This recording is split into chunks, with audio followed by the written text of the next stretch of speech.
Hey guys अहिले चाहिँ घन्टा घरको अवस्था चाहिँ यस्तो छ होइन। पहिला चाहिँ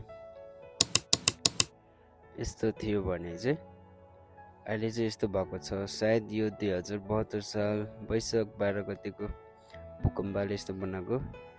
त्यसपछि केही समय म अगाडि हिँड्नुपर्छ चाहिँ ट्याक्कै यो आकाशे पुलबाट चाहिँ हाम्रो रानी पोखरी देखिन्छ।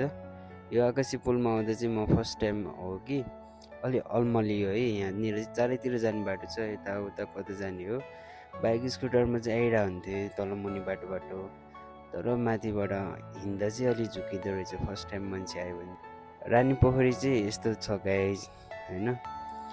अब हामीले यो माथिबाट हेर्दा भने चाहिँ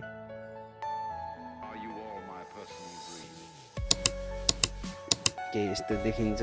त्यसपछि केही समय हिँडेपछि म असनतिर पुगेँ। असनबाट अगाडि बढ्दै जाँदाखेरि चाहिँ ठ्याक्कै म बसन्तपुरतिर अगाडि बढेँ होइन गाइज।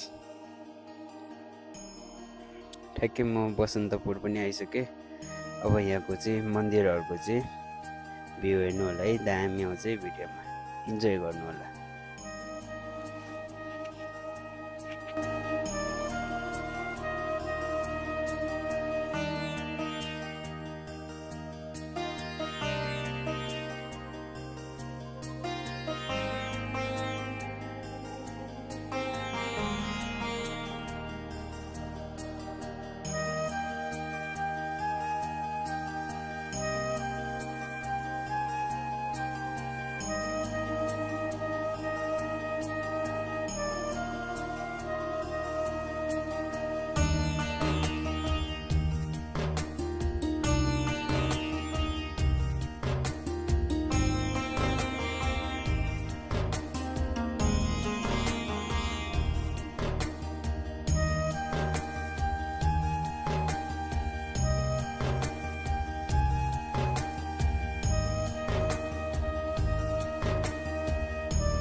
सो गाइज हामी चाहिँ बसन्तपुर घुमिसके पछाडि चाहिँ केही समय थोरै अगाडि बढेपछि चाहिँ विशाल बजारतिर आइपुगेँ। विशाल बजारमा चाहिँ शनिबार प्रायः सबै पसलहरू चाहिँ बन्द हुने रहेछ। खास गरी म यता आउनुको कारण चाहिँ असनमा सानो काम थियो असनमा, त्यसको लागि आएको थियो। अनि आएको बेला यसो थोरै मिनी ब्लग नि बनाइदिउँ न भनेर चाहिँ भिडियो बनाउँदै हिँडिरहेको थियो थोरै। त्यसपछि सबै काम भ्याइसके पछाडि चाहिँ म चाहिँ टक्क इनड्राइभ गरेर चाहिँ फर्केँ गाइज।